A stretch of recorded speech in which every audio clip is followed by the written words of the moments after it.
This video is sponsored by Audio-Mika, manufacturers of the interconnects and speaker cables used by a British audiophile. For more information about these and their other products, please click the link in the description. It must be every other month that there's a new DAC from Gustard, Topping or SMSL. Most of the time they update a chip here or there, make a couple of tweaks to the internal design and the external look, and there you go, a new product. I don't pay too much attention, to be honest, unless there's something of interest or genuinely new.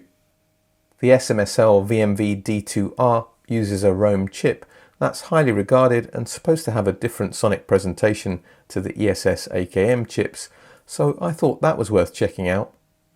In 4 years of running this channel, I've never reviewed a Topping DAC. So when Apos Audio got in touch to say, do you want to review the newly launched top-of-the-range Topping D90 Mark III, I thought, why not?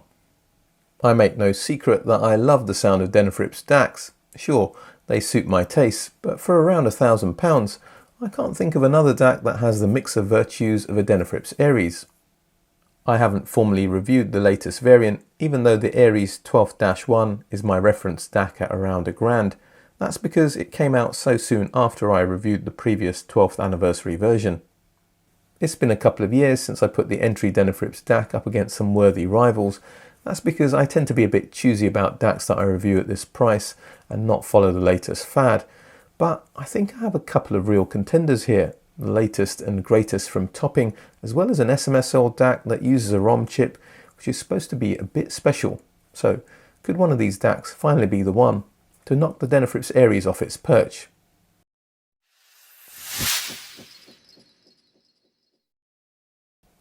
The Topping D90 Mark III retails for $899 through US-based Apos Audio, but will soon be available in the UK. It replaces the outgoing D90 SE model. The chassis is folded steel as opposed to slabs of aluminium, but it still feels nicely finished and solidly put together, measuring 220 by 160 by 45 millimeters or 8 3/4 by 6 1/4 by 1 3/4 inches. The button that takes the unit in and out of standby can also be used to toggle through various digital inputs. There's USB, Bluetooth, optical, coaxial and I2S that should be used with transports and DDCs with superior clocking mechanisms for improved performance. The AES EBU input is the preferred connection with pro audio devices. The knob on the right engages a very well integrated digital volume control. It surprisingly causes little deterioration to the sound upon attenuation, allowing the D90 Mark III to work as an effective digital preamp. Press the dial and you can choose your analog output, RCA, XLR or both. There are certain functions that only seem accessible from the supplied remote control. It's plastic but adequate. There are 7 filter settings that are part of the ESS DAC chip. Most make an imperceptible difference to the sound. I think mode 4 and 5 sound a bit more natural, with 4 being a touch more open on top. There are also DSP presets named valve sound, transistor sound, or you can switch them off, which I would do for the best resolution. Internally, the D90 Mark III uses 2 top-of-the-range ESS 9039S Pro chips, one for each channel, as opposed to the one ESS 9038 Pro chip found in the outgoing D90 SE. The IV conversion stage has also been redesigned to lower noise and distortion.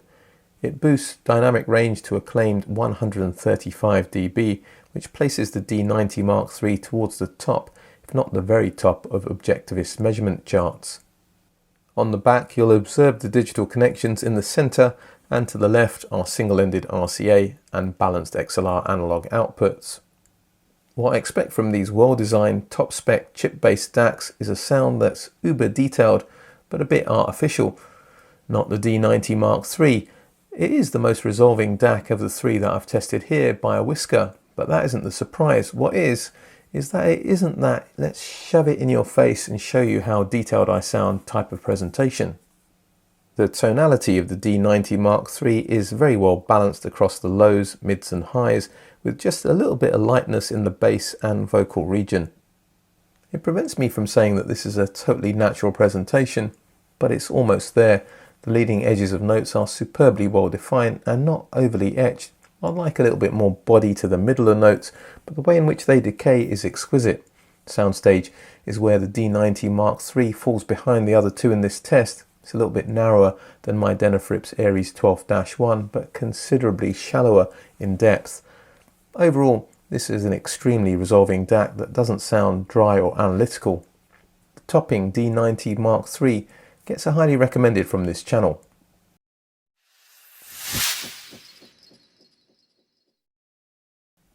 Next up is the SMSL VMV D2R that retails for a penny under £1,000. It's the largest DAC in the group, a 3/4 rack width unit measuring 280 by 236 by 43 millimeters or 11 by 9 1/4 by 1 3/4 inches. The build is arguably even better than my Denafrips Ares 12-1 with the top and sides machined out of one billet of aluminium. I just wish that SMSL would stick to an industrial design rather than chopping and changing with every other model. Pressing and holding the central dial takes the unit out of standby. Bizarrely, SMSL have removed the input selection button that's normally on the side, so you have to do a short press to access the menus, then go into the input menu to toggle through various options. AES, EBU and I2S are present too.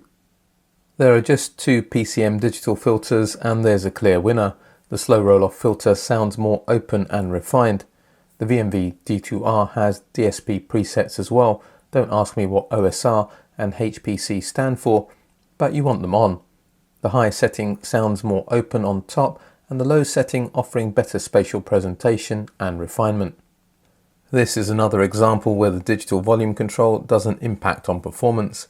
I'd suggest using a dedicated preamp with £3,000 DACs, but for the £1,000 D2R it isn't a limiting factor.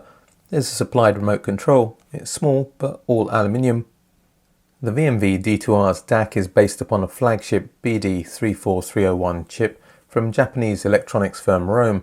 The emphasis seems to be more on digital filtering rather than chasing ESS and AKM for signal-to-noise specs. The VMV D2R has other premium parts, including aqua-silicon femtocrystal oscillators for the clock and a Nortel toroidal transformer in the power supply. Just like the topping D90 Mark III, the SMSL VMV D2R has digital inputs centrally located. To its left are single-ended RCA and balanced XLR analog outputs. This is a big sounding DAC with the widest soundstage in the group, and it gives up nothing in terms of soundstage depth to my Denafrips Ares 12-1 as well. That is quite a statement for a chip-based DAC to outdo an R2R ladder DAC in terms of spatial presentation. There has to be something special about that Rome chip. More likely, it's digital filtering. In my experience, a large soundstage almost always comes with bass that has weight, depth, and great definition, and the SMSL VMV D2R is no exception, offering overall the best bass performance of this trio. Notes don't stop and start as quickly as with the topping D90 Mark III, but there's a lot more body to the bass and mids. Here we go again, weight versus speed. I'm sure I don't need to point this out. But I'm carrying a few extra pounds these days as well, and I'm not quite as light on my feet as I used to be.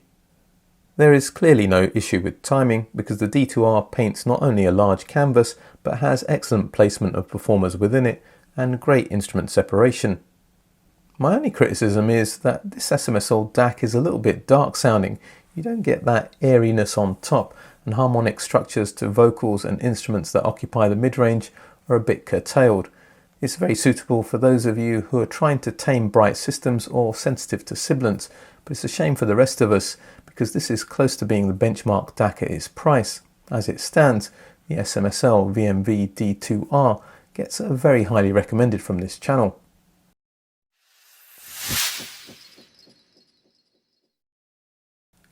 Denafrips' latest incarnation of the Ares is called the 12-1. The old girl's got a posh new frock with slabs of brushed aluminium replacing the thin folded steel chassis of the 12th anniversary model. The 12-1 measures 215 by 230 by 63 millimeters or 8.5 by 9 by 2.5 inches. Thanks to the heavy-duty exterior, weight has increased to 3.5 kilograms or 7 3/4 pounds. This is a pure DAC, no volume control and no remote control. There is a button to take it out of standby, and it's nice to have direct access to the 4 digital inputs, which includes I2S. The Ares is not a true non-oversampling DAC, but there is an option to switch it between oversampling and pseudo non-oversampling mode. I prefer the sound with oversampling on anyway, so light off. Inverting the phase is more useful for mixing tracks than playback, but it can suit some recordings. The final button will mute the device. R2R ladder DACs use precision resistors to make the digital to analog conversion, as opposed to delta sigma conversion that usually is done by chips, as with the other 2 DACs in this group test. Resistor ladder DACs don't boast the higher signal-to-noise ratios of their delta sigma counterparts. However, they're generally prized for a more natural sound and more immersive soundstage, which is usually attributed to significantly less signal processing. Denafrips DACs also have hugely over-spec power supplies. The Ares 12th-1 houses a 60 VA O-core transformer and a substantial amount of filter capacitance to ensure a stable, low-impedance feed to the circuitry. The single-ended RCA analog connectors are a step up in quality over the other 2 DACs. There are also XLR balanced outputs. Point to note, the Ares is internally a fully balanced DAC. The only digital input that is omitted is AES EBU, which, as I mentioned before, is normally used for pro audio use. All the others that you'd expect to see are present. Bass remains the Achilles heel of the 12th-1, although it's by no means bad and has significantly improved with the latest round of firmware updates. The Denafrips DAC can't match the topping for bass speed, but has better weight. The SMSL has the Denafrips beaten for both definition and authority, making it the clear winner for low frequency performance.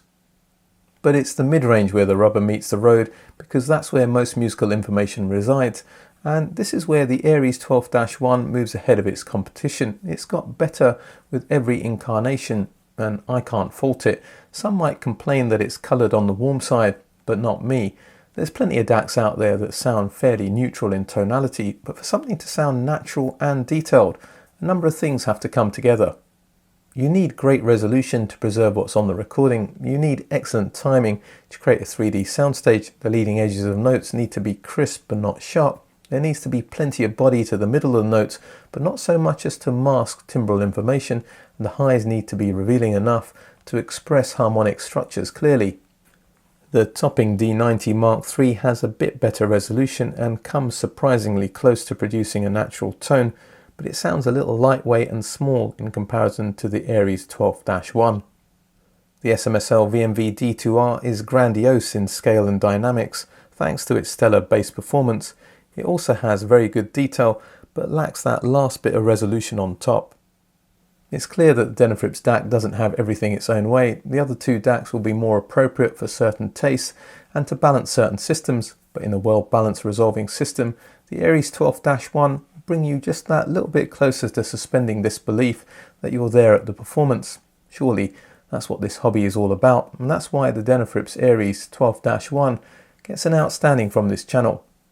This group test was a lot closer than I expected. The Denafrips may have come out on top, but only just. The other 2 brands are hot on its heels, so please share with me your interesting auditioning stories and experiences. I'd love to hear about that in the comment section. All that remains for me to say is if you like what I'm doing with this channel, you want to see it grow, and assuming you haven't done so already, please like, share, subscribe, hit the bell notification. Check me out on Patreon. There's a couple of consultancy tiers you can access there if you think I can help you on your audiophile journey. Also check out the ABA Club on Patreon for some great ways to interact with me and fellow Patreons. But for today, for now, a British audiophile signing off.